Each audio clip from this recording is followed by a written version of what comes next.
সময় যখন খুব হতাশ হয়ে যেতাম, ভাবতাম যে সত্যি হয়তো বা আমাকে দিয়ে আর কিছুই হবে না। আপনাদের হয়তো কারো কারো মনে থাকতে পারে কিছুদিন আগে হয়তো বা সাম ডিজাস্টারের কারণে মনে আমেরিকা থেকে যখন এসেছি, নিজের আপন মানুষকেই বলতে শুনেছি, তোমার দিন শেষ Shakib, you are dead horse. নিজের চেনা মুখগুলোকেই পাল্টে যেতে দেখেছি, অবাক হয়েছি, দুঃখিত হয়েছি, ভেবেছি হয়তো এখানেই শেষ, ইতি টানতে হবে।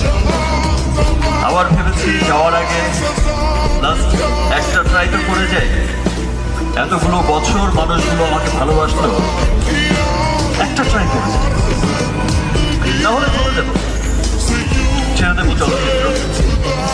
যা পেয়ে শূন্য হাতে এসেছিলাম, যা পেয়েছি তা অনেক।